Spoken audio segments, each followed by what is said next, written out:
నంద్యాల జిల్లా సిరివెల్ల మెట్ట వద్ద అర్ధరాత్రి జరిగిన ఘోర రోడ్డు ప్రమాద ఘటన ఏదైతే ఉందో ఇదంతా కూడా చెన్నై టు కర్నూలుకు వచ్చే జాతీయ రహదారి. మనం చూస్తూ ఉన్నాము. రైట్ సైడు డివైడర్ ఏదైతే ఉందో అర్ధరాత్రి జరిగిన ఈ ప్రమాదంలో AC BC VCR private travel bus ఒక్కసారిగా డివైడర్ను ఢీకొట్టింది. ఇక్కడే మనం చూసే ఈ విజువల్ ఏదైతే ఉందో ఎగ్జాక్ట్గా ఇక్కడే మొదట టైర్ పేలిన తర్వాత ఈ డివైడర్ను ఢీకొట్టి ఇక్కడ నుండి నేరుగా ఏదైతే ఈ డివైడర్లోనే దాదాపుగా ఒక 50 నుండి 100 మీటర్స్ మేర డివైడర్ మీదే బస్సు వెళ్ళినటువంటి పరిస్థితి మనం చూస్తూ ఉన్నాం. డివైడర్ మధ్య భాగంలో ఉన్న ఈ చెట్లన్నీ కూడా డ్యామేజ్ అయినటువంటి పరిస్థితి.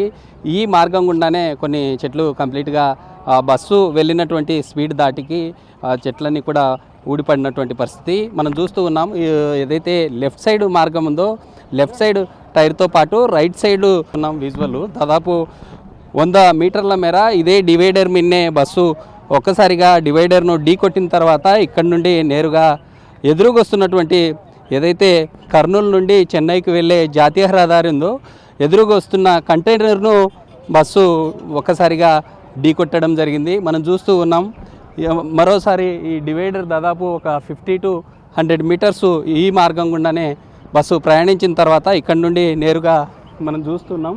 ఇక్కడ నుండి నేరుగా ఏదైతే ఎదురుగా వస్తున్నటువంటి కంటైనర్ను ఢీకొట్టింది. కంటైనర్ను ఢీకొట్టిన తర్వాత అప్పటికే టైరు పేలిన తర్వాత ఒకసారిగా మంటలు వ్యాపించాయి. మంటలు వ్యాపించడంతో రైట్ సైడ్ వస్తున్నటువంటి ఎదురుగా వచ్చే కంటైనర్ను ఢీకొట్టింది. కంటైనర్ను ఢీకొట్టిన తర్వాత మంటలు అత్యధికంగా వ్యాపించడంతో ముందు భాగంలో ఉన్నటువంటి డ్రైవర్తో పాటు కంటైనర్లో ఉన్నటువంటి డ్రైవరు క్లీనర్ కూడా ఇక్కడే ఈ ప్లేస్లోనే ముగ్గురు కూడా సజీవ దహనమైనటువంటి పరిస్థితి. అయితే ఇటీవల మనం చూస్తూ ఉన్నాం ఈ ప్రైవేట్ ట్రావెల్స్ బస్సు ఏవైతే ఉన్నాయో ఇందులో ప్రధానంగా ఫైబర్తో పాటు మండే స్వభావం ఎక్కువగా ఉండడంతో ఇటీవల కాలంలో మనం కర్నూలు జిల్లా సమీపంలో జరిగిన ఘోర రోడ్డు ప్రమాద ఘటన ఏదైతే ఉందో అందులో కూడా 19 మంది సజీవ దహనమైనటువంటి పరిస్థితి మనం చూస్తూ ఉన్నాం. ఇదంతా కూడా బస్సు ఎదురుగా వచ్చే కంటైనర్ను ఢీకొట్టిన తర్వాత ఇక్కడే బస్సులో ఉన్నటువంటి డ్రైవరు ఎదురుగా వచ్చినటువంటి లారీలో ఉన్న డ్రైవర్తో పాటు క్లీనర్ కూడా ముగ్గురు ఇక్కడే ఈ ప్లేస్లోనే సజీవ దహనమైనటువంటి పరిస్థితి.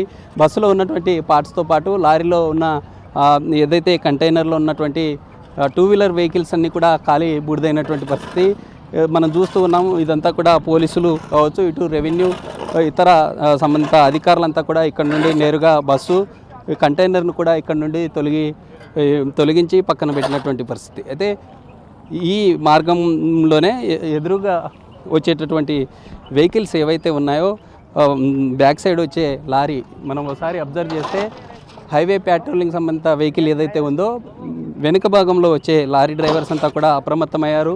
అప్రమత్తమైన తర్వాత అక్కడి నుండి నేరుగా హుటాహుటిన బస్సు దగ్గరికి చేరుకున్నారు. అప్పటికే బస్సులో మంటలు వ్యాపించడంతో బస్సులో మంటలు వ్యాపించిన తర్వాత బ్యాక్ సైడ్లో ఉన్న ఎమర్జెన్సీ విండో ఏదైతే ఉందో విండోను బ్రేక్ చేసిన తర్వాత బ్రేక్ చేసి అందులో ఉన్న 36 మంది ఎవరైతే ఉన్నారో వాళ్ళంతా కూడా నెల్లూరు నుండి హైదరాబాద్కు వెళ్తూ ఉన్నారు. అంతా కూడా అర్ధరాత్రి సమయం కావడంతో గాఢమైనటువంటి నిద్రలో ఉన్నారు. గాఢమైన నిద్రలో వాళ్ళు కళ్ళు మూసుకొని తెరిచేలోపే ఈ ఘటన అంతా కూడా జరిగినట్లు కూడా చెప్తూ ఉన్నటువంటి పరిస్థితి. ఎందుకంటే ఇటీవల కాలంలో ఈ ప్రైవేట్ ట్రావెల్ సంబంధిత బస్సుల్లో కొంత టైం మెయింటెనెన్స్ కావచ్చు లేదా వారికి ఉండే వర్క్ ప్రెజర్ వల్లే ఇలాంటి ఘటనలు చోటు చేసుకున్నట్లుగా కూడా అనేక రకాలుగా చెప్తున్నటువంటి పరిస్థితి అయితే కనిపిస్తూ ఉంది.